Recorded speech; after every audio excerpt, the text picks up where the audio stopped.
তোমরা যারা এইচএসসি 2026 পরীক্ষার্থী রয়েছে, তোমরা পরীক্ষা দিচ্ছ, তোমাদের ইংরেজি প্রথম পত্র দ্বিতীয় পত্র পরীক্ষা হয়ে গেছে। তো ইংরেজি প্রথম পত্র দ্বিতীয় পত্রে তোমরা কী কী সুবিধা পাবে অধিকাংশই ঠিকমতো জানো না, অনেকে বিষয়টা নিয়ে খুব কনফিউশনের মধ্যে থাকো। তোমাদের আসলে এইচএসসি পরীক্ষা 2026 ইংরেজিতে কী সুবিধা পাবে দেখো। তোমাদের প্রথম পত্রে 100 নাম্বার, তোমরা 33 পেলে পাস। দ্বিতীয় পত্রে 100 নাম্বার, সেখানে 33 পেলে পাস। তোমরা এই নিয়মটার কথাই জানো যে 100-র মধ্যে 33 পেলেই পাস প্রথম পত্রে, আবার দ্বিতীয় পত্রে 100-র মধ্যে 33 পেলে পাস। তোমাদেরকে জানিয়ে দিই এই নিয়মটা কিন্তু সঠিক নয়, এরকম কোনো নিয়মই নেই এইচএসসি পরীক্ষায় যে তোমাদের ইংরেজিতে প্রথম পত্র দ্বিতীয় পত্র এই দুইটা কিন্তু একসাথে হবে। এটাই মূল নিয়ম যে প্রথম পত্র এবং দ্বিতীয় পত্র দুইটা একসাথে হয়ে 100 + 100 নাম্বার মোট 200 নাম্বার ধরা হবে। এবং এখানে তুমি যদি 66 নাম্বার পেয়ে যাও তাহলেই পাস করবে, এটাই নিয়ম যে তুমি 200-র মধ্যে 66 তোমাকে পেতে হবে, তাহলে তুমি পাস করবে।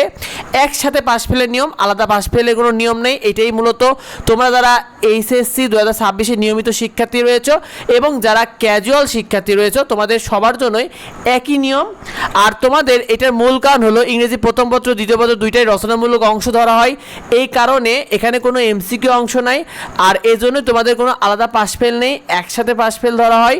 সেক্ষেত্রে ইংরেজি প্রথম পত্র এবং দ্বিতীয় পত্র দুইটাকেই কিন্তু একটা সাবজেক্ট ধরা হয়। তোমাদের রেজাল্ট শিটও কিন্তু আলাদা করে মার্ক দেখাবে না, তোমাদের প্রথম পত্র দ্বিতীয় পত্র দুইটাই একসাথে এসে তোমাদের নাম্বার দেখাবে। দুইটা মিলে তুমি 66 নাম্বার বা তার বেশি পেয়ে গেলে তুমি পাস করে যাবে।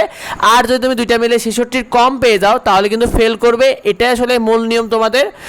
আর তোমাদের ইংরেজি প্রথম পত্র দ্বিতীয় পত্রে 100 + 200-র মধ্যে তুমি যদি 160 নাম্বার পেয়ে যাও তাহলে তুমি A+ পেয়ে যাবে। যদি 140 থেকে 159 পাও তাহলে A গ্রেড, 120 থেকে 139-এর মধ্যে থাকে তাহলে তুমি A-। বি গ্রেড হবে 100 থেকে 119, সি গ্রেড 80 থেকে 99 পেলে তুমি সি গ্রেড পেয়ে যাবে। আর ডি গ্রেড হলো 66 থেকে 79 পর্যন্ত। এইটাই তোমাদের দুই পত্র একসাথে মিলে তোমাদের মূলত গ্রেডিং হবে। উদাহরণস্বরূপ মনে করো তুমি ইংরেজি প্রথম পত্রে 88 নাম্বার পেলে আর দ্বিতীয় পত্রে 73 নাম্বার পেলে, দুইটা মিলে তোমার 88 + 73 মিলে 161 নাম্বার হবে। এই ক্ষেত্রে তুমি কিন্তু A+ পাবে। তো বিষয়টা আসলে এইভাবে গ্রেডিং হবে, এটা তোমরা অধিকাংশরাই খুব কনফিউশন থাকো এই বিষয়টা নিয়ে। তো এটাই মূলত মূল নিয়ম। তো এই বিষয়টা বন্ধুদের মধ্যে শেয়ার করে দাও যাতে অন্যরা এই বিষয়টি জানতে পারে। আর নিয়মিত আপডেট পেতে অবশ্যই আমাদের সাথে যুক্ত হও। যদি জানা থেকে অবশ্যই ভিডিওতে কমেন্ট করো। দেখা হয় পরবর্তী ভিডিওতে। ধন্যবাদ সবাইকে।